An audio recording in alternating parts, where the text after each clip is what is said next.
क्या पता जैद है या नहीं है। 7 बजे के टाइम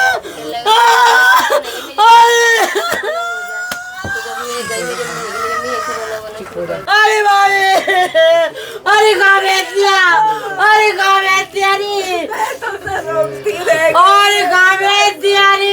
यहाँ पर फैमिली बैठी हुई है, उनसे बात करेंगे। ये जैद की मदर है जिनका रो रो कर बुरा हाल है। जैद की बहन से हम बात कर लेंगे। बहन, क्या नाम है आपका?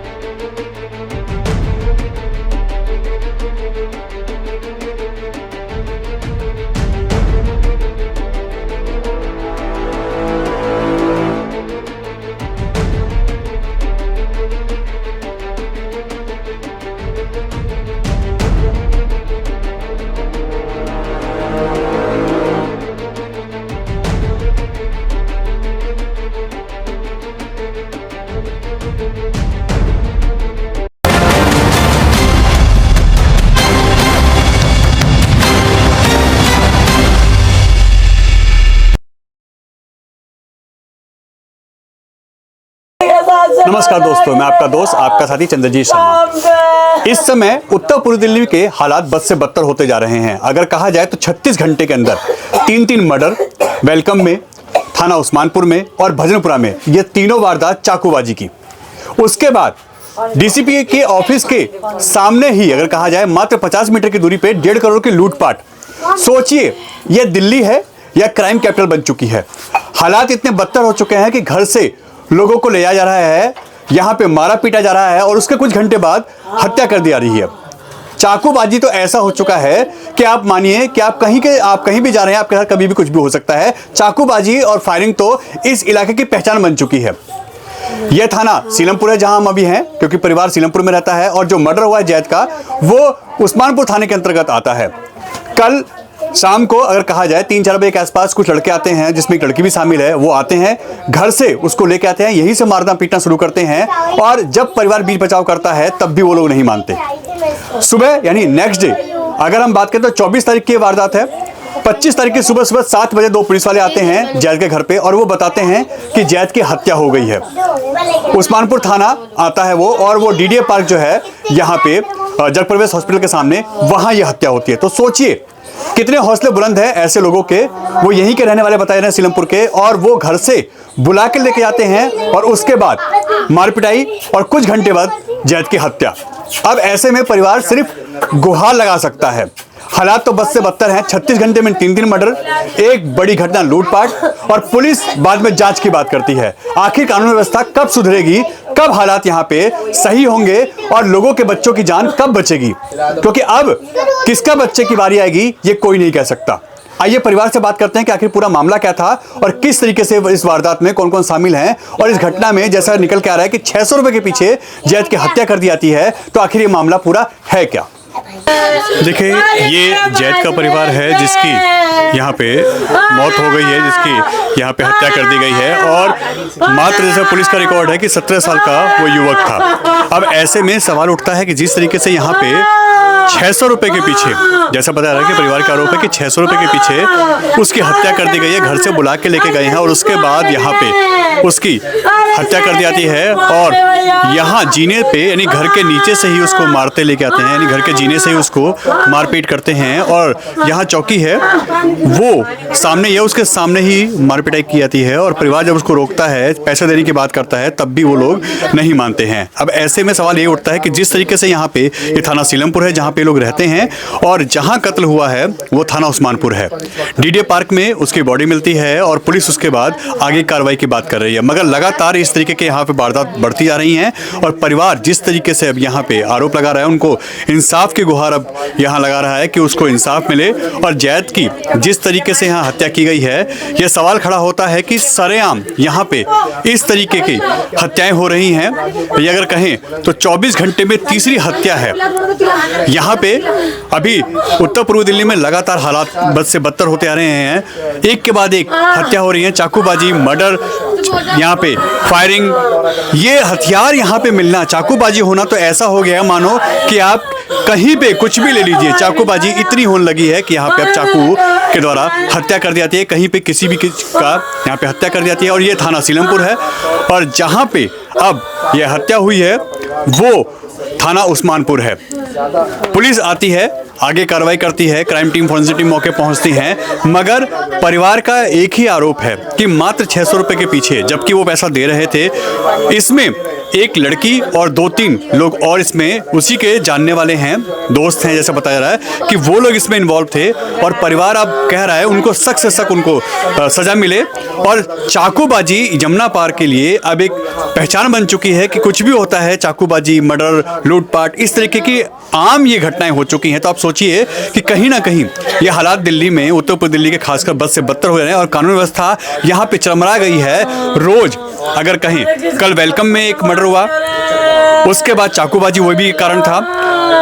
भजनपुरा थाने के अंतर्गत मर्डर हुआ, उस्मानपुर में ये मर्डर होता है। सीलमपुर उस्मानपुर दोनों कंबाइंड थाने हैं यहाँ पे, क्योंकि जो हत्या होती है वो उस्मानपुर है और जहाँ पे ये रहते हैं वो सीलमपुर है। तो ऐसे में अब आप खुद ही सोचिए, लगातार हत्याएं और मौत यहाँ पे चाकूबाजी हो रही है। तो ऐसे में लोग कहाँ तक अपने आप को महफूज रखें? घर से बुला के अगर लेके जा रहे हैं तो उसके बाद ये हालत है कि सरेआम मर्डर, लूटपाट, इस तरीके की आम बात हो चुकी है। जिस दिन 24 घंटे में मर्डर, तीसरा मर्डर है ये अगर कहा जाए 24 घंटे में, और अगर जोड़ें तो मात्र 36 घंटे में 1.5 करोड़ की लूटपाट डीसीपी ऑफिस के ठीक सामने, और यहाँ पे 3 मर्डर। ये है 36 घंटे का हाल उत्तर पूर्व दिल्ली का। जमुना पार क्राइम का कैपिटल बन चुका है, क्राइम का इलाका बन चुका है और लगातार यहाँ पे एक के बाद एक मर्डर हो रहे हैं। और परिवार सिर्फ रोता है, बिलखता है, इंसाफ की गुहार लगाता है, मगर पुलिस यहाँ ऐसे लोगों को रोकने में नाकाम है। और उसका कारण है कि यहाँ पे क्राइम लगातार फल फूल रहा है, चाकूबाजी आम हो चुकी है। और चाकू मिलना, हथियार मिलना, तो आप सोचिए कि आलू और गोभी और सब्जियां मिलने के ऐसा हो गया है कि आप कहीं भी जाइए, किसी भी दुकान से सब्जी की तरह आप उसको ले लीजिए। इतना हो चुका है कि हर व्यक्ति इस वक्त यहाँ पे चाकूबाजी का शिकार हो रहा है। जैद खान नाम है उसका, नाम 17 साल का है वो। मेरे बच्चे का फिर क्या, कल उसकी वैसे किसी से कोई लड़ाई झगड़ा, कोई दुश्मनी किसी भी टाइप का कुछ नहीं था ना, वो ऐसा था ना उसकी कोई शिकायत आती थी। तो कल उसका साथी एक लड़का था, तो वो आया, पहले ज़्यादा भागता, वो ऊपर चढ़ गया। ऊपर चढ़ने के बाद में फिर वो एक लड़का और आया, अनवरी, उसका नाम पता नहीं क्या है, मुझे नाम नहीं पता। तो पाया गया मेरे जेब पे 600 रुपये हैं। मैंने कहा जेब पे 600 रुपये, कह रहा हाँ, और वो मुझे दे नहीं रहा है, तुम दिलवा दो। मैंने रुक जाई, मैं आवाज़ देती, मैंने उसे आवाज़ दी। वो ऊपर से नीचे आया। नीचे आने के बाद में मैंने उससे पूछा, मैंने क्या हुआ, क्या कह रहा है ये? कहने लगा ये पैसे मांग रहा है। तो मैंने कहा इसके पैसे हैं तो दे दे तू। कहने लगा इसके नहीं, मेरे पैसे हैं ये। मैंने कहा कोई बात नहीं, ज़्यादा वो कर रहा तो दे दे इसको। कहने लगा नहीं मैं नहीं दूंगा। उन्होंने भी गुस्से में नहीं दे, वो मांगा जा रहा।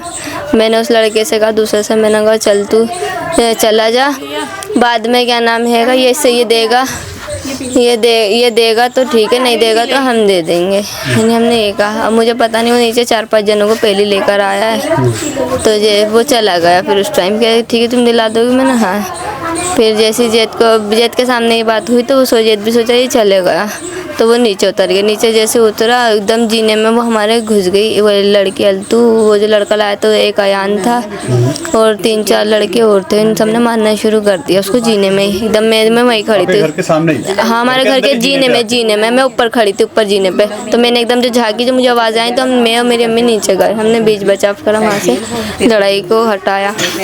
लड़ाई को हटाने के बाद मैंने कहा छोड़, कहने लगी नहीं मैं इसे बंद करवाऊँगी। मैंने कहा क्या बंद करवाई? तो वो ज़बरदस्ती खींच के ले गई और उन्हें स्कूटी पे बिठा के ले गई।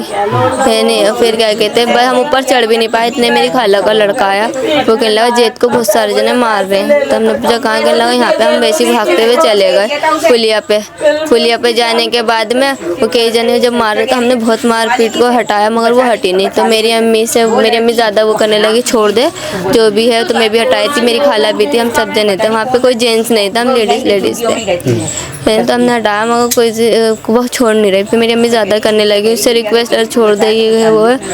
तो वो कहने लगी तुम बचा लोगी इसे तो बचा के दिखाना, बचाना ज़रा इसको। तो फिर मैंने ही कहा, मैंने क्या, मैंने तुझे पैसे तुझे ना, पैसे तेरे कितने हैं? कह रही 600 रुपये। मैंने मैं भी मंगवा रही हूँ, मैं दूंगी और छोड़ इसको। छोड़ नहीं रही थी, मैं फिर भी उससे छुड़वा लिया। तो मैंने कहा चल तुझे मैं पैसे दूँ। तो वो हमारे घर के नहीं आई, कहने लगी मैं इस अयान को भेज रही हूँ और ये जो अयान है इसको दे दियो तू पैसे। और वो लड़की जो वो नशा वशा भी बेचती है, स्मैक वगैरह बेचती है वहाँ झुग्गियों में सामने। तो वो तो क्या कहते हैं यहाँ पे आने के वो आई नहीं, उन्होंने अयान को भेजा। तो मैंने अपने घर से 600 रुपये मंगा के उस लड़के अयान को दे दिए। वो मसला वहीं ख़त्म हो गया। फिर ख़त्म होने वो जैद भी ऊपर आ गया। हम सब ऊपर आने के बाद में मेरी अम्मी से बात करने लगी। मेरी अम्मी डांटने लगी, मैंने भी डांटा। मैं समझा उसको डांटा कि तू दे देता, लड़ाई नहीं होती, ख़त्म हो जाती। यार नहीं मेरे ही थे तो मैं क्यों देता। उन्होंने भी ये बात कह करके ने हटाया तो वो ऊपर आ गया। फिर उन्हें खाना वाना खाया, मेरे में बाहर चले गए। तो मैं अम्मी को देखने के लिए वो चला गया बाहर। कम से कम फिर 1-1.5 घंटा हो गया। 1 घंटे बाद मेरी अम्मी का आने के 10-15 मिनट बाद ही वो भी आ गया। उन्होंने बात करी तो अम्मी कहने लगी लेट जा, सो जा। कह रहा नहीं अम्मी मैं भी आ रहा हूँ। अम्मी कह रही कहाँ जा रहा है? कह रहा नहीं मैं आ रहा हूँ, नीचे ही जा रहा हूँ। तो वो नीचे जो गया फिर नहीं आया। 9-9:30 बजे 9-9:30 बजे की बात है। हाँ फिर आपके पास कैसे खबर मिली? फिर मेरी अम्मी रात को 10-11 बजे भी गई ढूंढने के लिए, नहीं मिला। फिर उसके बाद में रात को 1-2 बजे भी गई, जब भी नहीं मिला। और कंप्लेंट 24 घंटे से पहले होती नहीं है। तो हमने सोचा यहीं कहीं होगा, आ जाएगा, क्या पता घूम रहा हो कहीं। तो आया नहीं। फिर सुबह 7 बजे पुलिस वाले आए तो उन्होंने बोला क्या कहते हैं चलो पार्क में, क्या हमें लग रहा है क्या पता कोई और भी हो सकता है, एक बार आप देख लो। मेरी अम्मी नहीं गई, मैं गई। तो वो मेरा भाई था जैद। ये सब हमारे घर के सामने जो इधर रोड क्रॉस करेंगे ना वहाँ झुग्गियाँ हैं, वहाँ पे आगे जाके रहते हैं ये सब वहीं के लड़के। कौन-कौन है इसमें शामिल? मैं तीन को तो देखा है, मैंने पहचाना है। मतलब कि एक तो अयान नाम का था, एक कल्तू नाम की लड़की थी, और क्या नाम है एक जो लेकर आया था उसको कलुआ कहते हैं। तो वो थे 3। और जो 1-2 जने और थे उन्हें मैं जानती नहीं नाम से, इस वजह से। और ये भी इस वजह से कहा है उसको क्योंकि इसकी ना किसी से कोई लड़ाई ना कोई। तो कल लड़ाई हुई फिर रात को क्या मतलब है उसको एकदम ऐसा होने का। तो वो वैसे कहती बचाओगी तो बचा के दिखा देना। तो धमकी देके गई थी? हाँ उस टाइम पे तो पैसे दे करके फिर मामला ख़त्म कर देता। मगर फिर भी उन्होंने ये बात बोली, मगर हमने फिर भी इतना ध्यान नहीं दिया कि चल लड़ाई में इंसान क्या देता। मगर ऐसा नहीं पता था क्योंकि जब उसके अलावा तो कोई और ऐसा है नहीं जो उसे मारेगा या कोई चीज़ करेगा।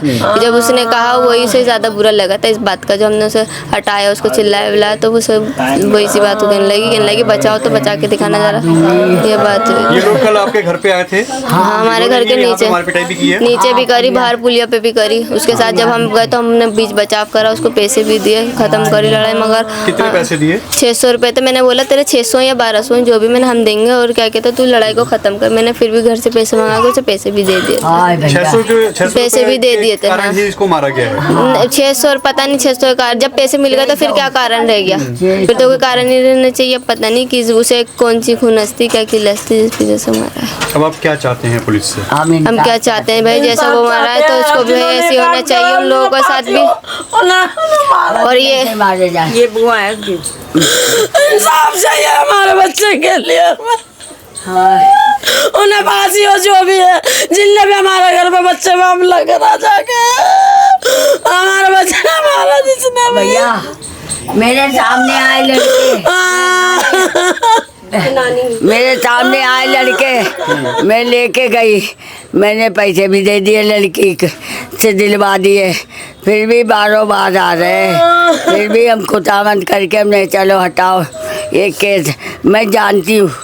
हाँ उनको जानते हैं आप? हाँ 2 लड़कों को मैं पहचानती हूँ, 2 को जानती सकलते हो बात का। एक तो इसका बिहारन के हमारी बराबर में वो था, और एक लड़का और अल्टू के साथ में 4-5 लड़के थे जो मार रहे थे उन्हें। हाँ 2 की मैं शकल देख के बता दूँ कि ये हैं। और मैं उनसे कहने लगी भैया अब जो हो गया ख़त्म कर दो, हमें नहीं मालूम था। तो कह रही इसे मार दूंगी, अल्टू कह रही मैं मार दूंगी इसको। वो कह रही थी मार दूंगी इसे। तो मैं कह रही बेटा तुम भी हमारे, ये भी हाँ, मेरा पूत, तुम ऐसी हरकत ना करो। क्या नहीं इसे मारूंगी, मार ही दिया मेरे बच्चे को। अरे मुझे नहीं पता थी, बुला के ले जाएंगे।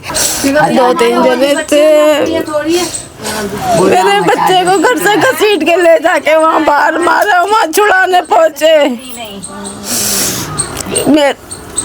लात घूसे से मार रहे थे। मेरा भांजे आके मुझे खबर दी कि बाजी जल्दी चलो। हम माँ बेटी वहाँ पहुँचे, वहाँ बीच बचाओ कराल तू मेरे लड़के के घूसे थप्पड़ मार रही थी और उससे पहले कई जनों ने जमीन पे गिरा के मार रहे थे।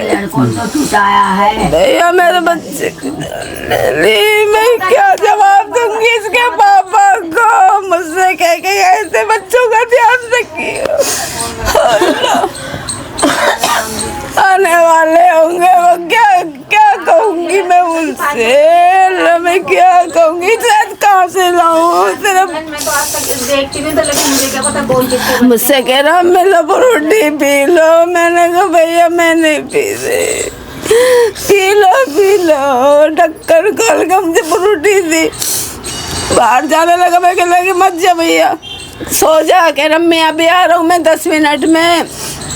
मैंने कहाँ जा रहा है? कह रहा 10 मिनट में आ रहा हूँ, पीछे जा रहा हूँ। इंतजार करते सुबह 7 बजे भैया पुलिस वालों ने बताया, मुझसे कह रहे आइडेंटिफाई कर लो। मुझे मालूम था ये पुलिस वाले मेरे लड़के को अच्छी तरीके से जानते हैं। जब उन्होंने कहा आइडेंटिफाई कर लो, मैंने कहा तुम तो मेरे लड़के को जानते हो, तुम छुपा रहे हो मुझसे कुछ।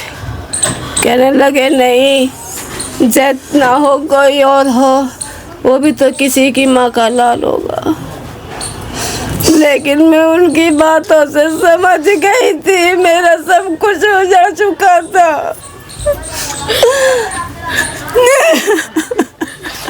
आपने उनको पैसे भी दिए हैं, उसके बावजूद भी ये सब किया गया है? हाँ 600 रुपये दिए।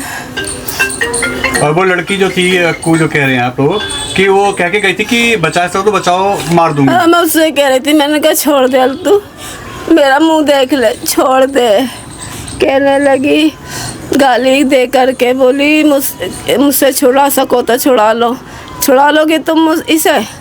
छुड़ा लोगी? गालियाँ बक रही थी, बड़ी मुश्किल से पैसे दिए। और कौन है ये लड़की? या क्या बदमाश है? या क्यों बदमाश है?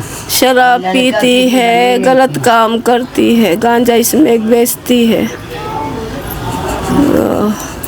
दुनिया भर का गांजा इसमें बिक रहा है इन झुग्गियों में। लाइन से गांजा मंडी लगी हुई है।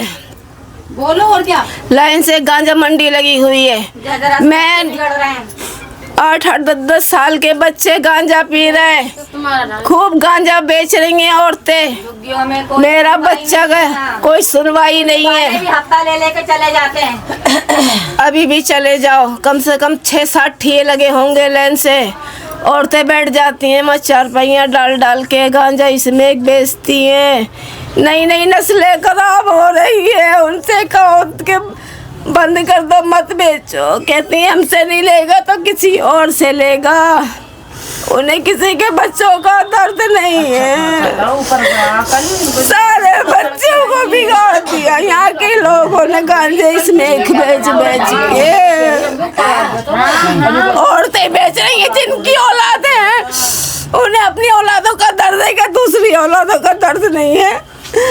उनके बच्चे जिनके मर रहे उनकी दिल से पूछो कैसे आंखों में बड़ा करा है, और उनके